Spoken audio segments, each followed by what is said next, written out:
신학자들이 본문에 나온 사건을 예수 도유 사건 이렇게 말합니다. 엉션. 도유는 기름을 붓는 행동을 말하는데요. 요즘 이런 말 안 쓰죠. 가톨릭에서는 환자에게 기름을 바르면서 치료해주고 기도해주는 것을 extreme unction, 병자 성사 이렇게 말합니다. 지금 오늘 본문에 나오는 사건은 사복음서 전체에 기록되어 있습니다. 장소는 베다니였습니다.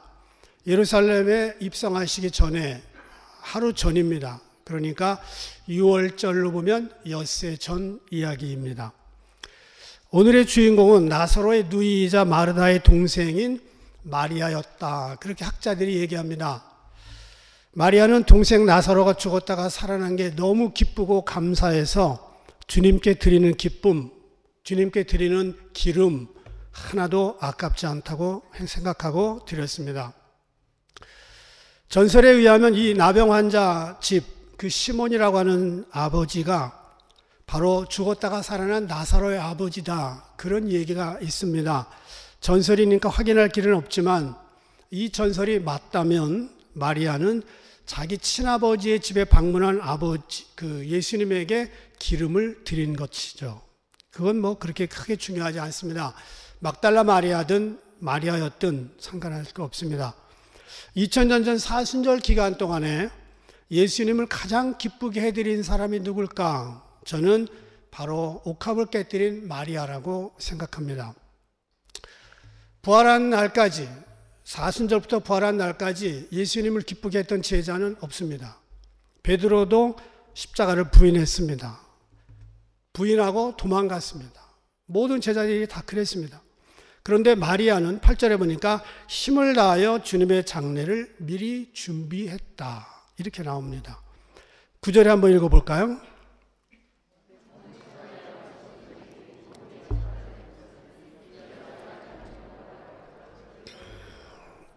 예수님 말씀대로 세상 곳곳에서 지금 이 사건을 기념하고 있습니다.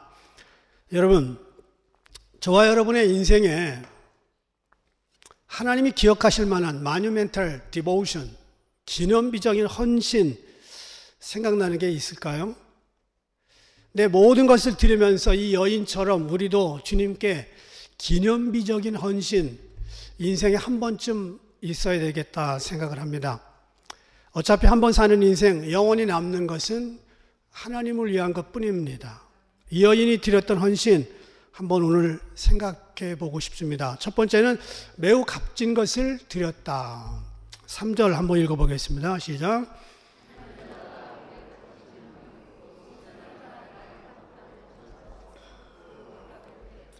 네. 여기 나오는 나드, 인도산입니다. 그리고 인도에서 가져오려면 굉장히 멀지요. 그 나드는 뿌리에서부터 굉장히 휘발성이 강한 향기가 납니다. 허브 식물인데 너무 귀하고 비싸서 왕족들만 주로 씁니다. 5절에 이 향유가 300데나리온이라고 이야기합니다. 그러면 한 데나리온은 노동자 하루 품삯입니다. 300데나리온이라면 1년 52주에서 주일날 빼고 뭐 아파서 빠지고 이래서 1년 버는 돈입니다. 그러면 제가 한번 그렇게 생각해 봤어요. 내가 평생 1년 수입을 하나님께 드린 적이 있나? 없더라고요. 여러분 중에는 혹시 계실지 모르겠어요. 집을 팔아가지고 한국에서 건축원금 했던 기억이 있는 분이라면 가능할 겁니다. 그런데 한 7년 정도 합산을 하니까 이거 한번 나오더라고요. 여러분, 예수님께 우리가 한번 값지게 매우 귀한 것을 드려본 경험 쉽지 않습니다. 예수님은 한 번은 과부의 엽전 2푼을 칭찬하셨습니다. 그것은 금액에 상관없이 그 마음을 본 거예요. 향유 옥합을 깨뜨린 사건은 예수님에게 드린 헌신 중에 가장 비싼 걸 겁니다. 자, 예수님은요, 과부의 엽전 2푼, 가장 연약한 것 칭찬하셨습니다. 가장 귀한 향유 옥합 300데나리온 1년치 샐러리, 그것도 칭찬하셨습니다. 중요한 건 액수가 아닙니다. 예수님께서는 귀한 헌신을 칭찬하십니다. 값진 헌신. 금액이 중요한 게 아니에요. 저와 여러분, 우리가 드릴 수 있는 최고의 헌신을 주님께 드릴 수 있기를 바랍니다. 내게 있는 것 중에 가장 귀한 것, 내 시간 중에 가장 귀한 시간, 내가 드릴 수 있는 최고의 헌신, 주님은 그것을 받으시기에 합당한 분입니다. 지금 IT 선교사로 있는 헬렌 킴이라고 하는 분이 계십니다. 이분입니다. 잘생겼죠? 네. 이분이 이화여대 정치외교학과를 나왔습니다. 공부 잘했어요? 얼굴도 저 정도면 뭐 영화배우는 아니어도 괜찮습니다. 정몽준 국회의원의 보좌관으로 일한 경험이 있습니다. 결혼하고 이혼했습니다. 몹시 우울하게 지냈는데 실력이 있으니까 유엔에서 이제 특사로 파견했습니다. 그 민간인 봉사 특사. 그래서 대단히 똑똑하고 잘 나가던 분인데 IT에 지금 나가서 선교하고 있습니다. 이분 간증을 제가 봤는데 간증 제목이 뭐냐면 하나님께 드리기에는 제가 너무 아깝잖아요. 제가 제목을 보고 깜짝 놀랐어요. 국회의원 비서관도 하고 이대 나오고 얼굴 잘생기고, 그런데 그분이 결혼에 실패하면서 인생 어려움에 봉착합니다. 다행히 유엔 대사 특사로 나가서 민간인 봉사하면서 IT에서 섬기면서 한국인 선교사들을 만납니다. 그리고 세례를 받고 신앙을 갖게 되면서부터 마음이 바뀝니다. 그리고 모든 걸 내려놓고 지금은 IT 정착 선교사로서 생활하고 있습니다. 하나님께 드리기에는 너무 아까웠던 인생이 지금 가장 가난한 나라에서 드리면서 지금이 최고 행복하다, 그렇게 말합니다. 하나님께 드리기에는 너무 아까운 게 있었나요? 아브라함은 가장 아끼는 아들 하나님께 드렸습니다. 하나님은 가장 아끼는 독생자 예수 그리스도 우리를 위해 주셨습니다. 이 세상에 돈이 아깝지 않은 사람이 어디 있습니까? 시간과 재능을 드릴 때 손해본다고 생각이 들 수도 있습니다. 그런데 그 귀한 시간과 재능과 물질 주님에게 드릴 때 매우 값진 것이 되어서 주님께 칭찬받을 수 있기를 바랍니다. 이것이 최고의 하나님께 드리는 최고의 헌신입니다. 마리아는 그걸 했던 거죠. 두 번째, 허비인가 좋은 일인가? 4절 함께 읽겠습니다.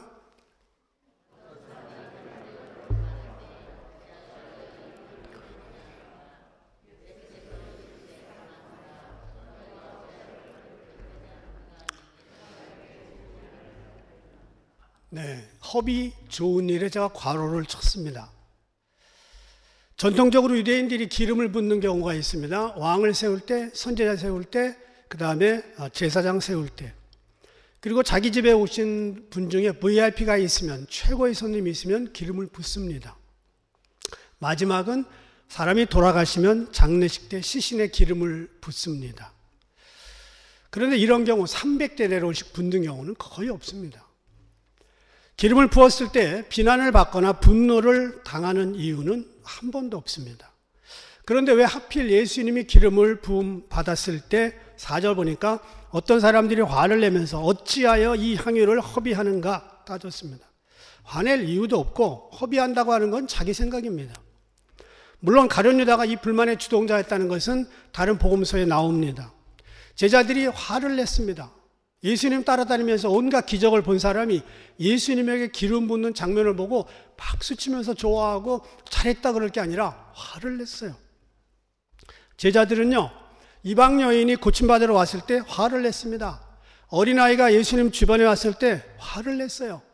요한의 어머니, 야고보의 어머니가 그 자식 둘을, 내 아들을 이쪽 해서 좌의정 우의정 그 얘기할 때도 화를 냈습니다. 오늘은 아무런 화를 낼 이유가 아닌데 그거 300데나리온 되는 돈을 허비했다고 화를 냈습니다.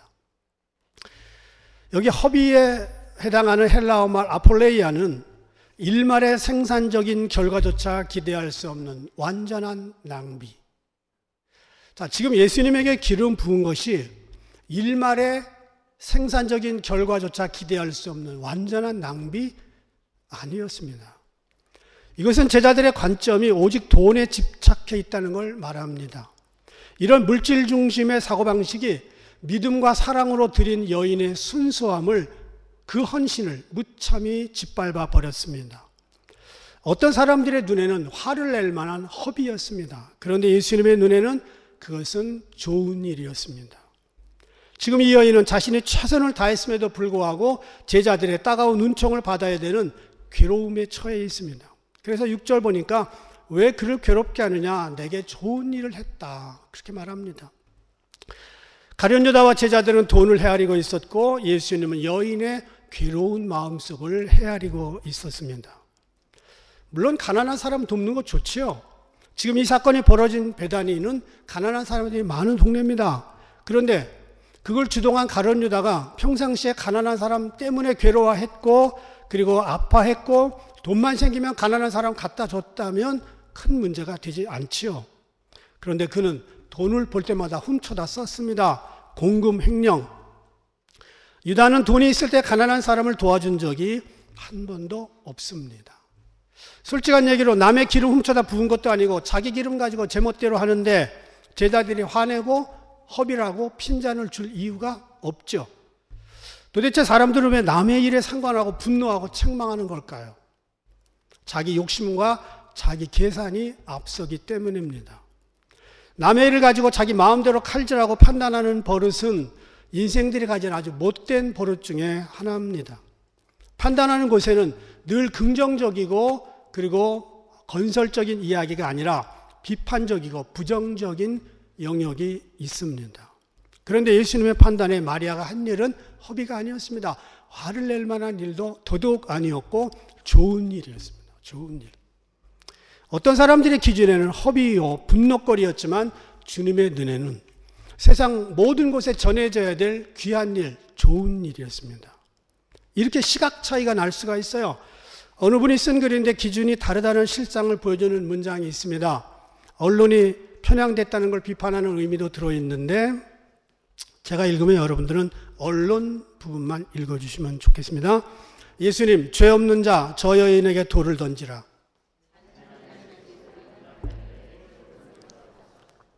예수님, 위선적 바리새인들에게 분개해 독사의 자식들아. 소크라테스는 악법도 법이다. 시저, 주사위는 던져졌다. 이순신, 내 죽음을 아무에게도 알리지 말라.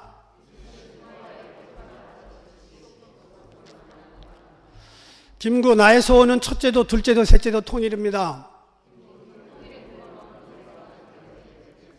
소크라테스, 너 자신을 알라. 클라크, 소년들이여 야망을 가져라.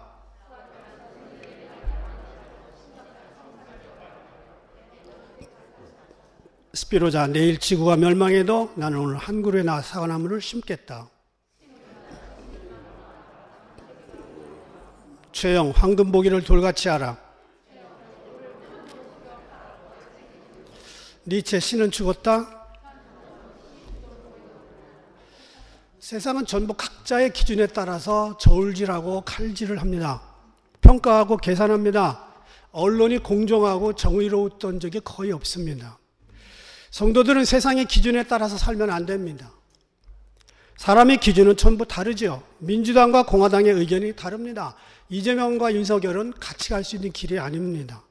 감리교와 장로교의 의견 다릅니다. 아이들의 생각과 어른들의 생각 다르지요. 남자와 여의 생각 다릅니다. 그리고 한 사람의 생각도 아침 다르고 저녁 다릅니다. 아침 저녁도 아니더라고요. 저 같으면 30분이에요. 집사람이 나한테 여보 배고파? 밥 차려줄까? No. 배 안 고파. 10분이 지났습니다. 여보 배고파? 밥 줘. 이랬던 적이 한두 번이 아닙니다. 젊었을 때 가졌던 생각도 나이가 들면 바뀌더라고요. 봄 다르고 가을 다릅니다. 지금은 맞고 그때는 틀리다. 영화 제목과도 같습니다. 도대체 사람들이 모인 곳에는 의를 향한 거룩한 일치가 찾기가 어렵습니다. 그러면 어떻게 하라는 얘기예요? 주님의 기준에 맞춰 살아야 된다는 거예요. 주님의 기준에 최종 결정을 맡기고 살아야 됩니다. 성경이 말하는 기준, 주님이 어떻게 말씀하실까? 이것이 우리의 기준입니다. 내가 볼 때는 허비요, 분노거리였지만 주님이 보실 때는 좋은 일이었습니다. 세 번째, 미리 준비한 믿음을 칭찬하셨습니다. 8절 함께 읽겠습니다.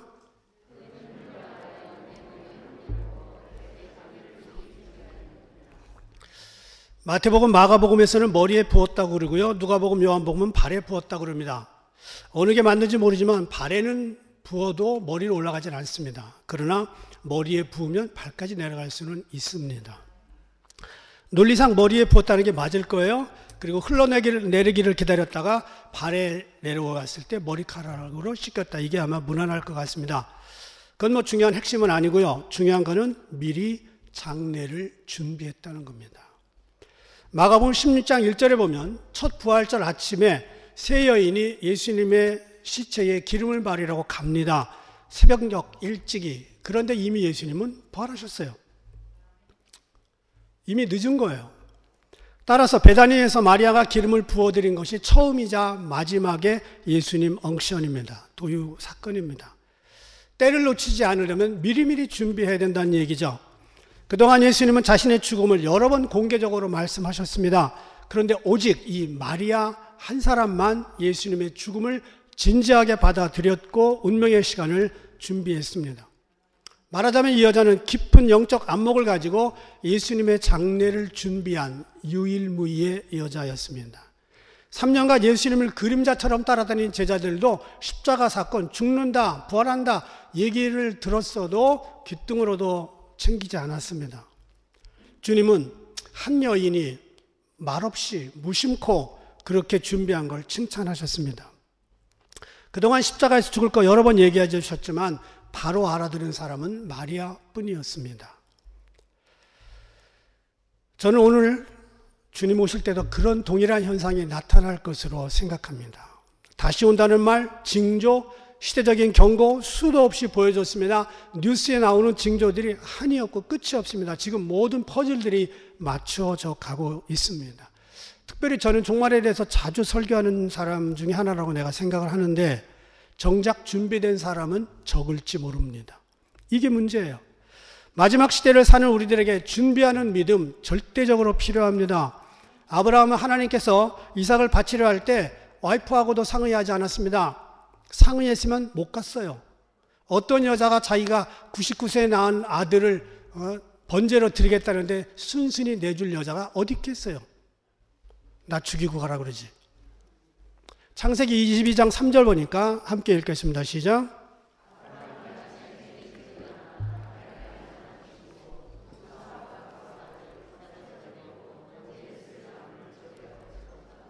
네, 그는 대강 떠나지 않았습니다. 어제 들었지만 그 다음날 일찍이 와이프하고 상의하지도 아니하고 먼 길을 떠납니다. 다윗 왕은 자신이 성전 건축하지 못할 것 뻔히 알면서도 아들 솔로몬에게 엄청난 양의 재물을 남겨주었습니다. 자기가 성전 건축을 위한 물질은 다 준비하고 죽은 거예요.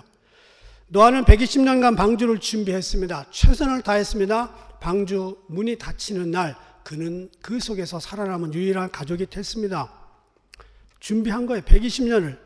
예수님은 3년의 공생애를 준비하기 위해 사용하기 위해 30년을 준비합니다.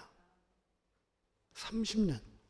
우리는 하나님 앞에 너무 준비 없이 살 때가 많습니다. 준비 없는 예배, 준비 없는 헌신, 준비 없는 인생으로 살다가 준비 없이 죽는 인생들이 너무 많습니다. 날마다 준비하면서 살아야 돼요. 죽음도 준비해야 돼요. 천국도 준비해야 돼요. 주님 다시 오실 날 준비해야 됩니다. 어느 부자가 죽었습니다. 많은 종들이 궁금했습니다. 주인이 천국 갔을까, 지옥 갔을까?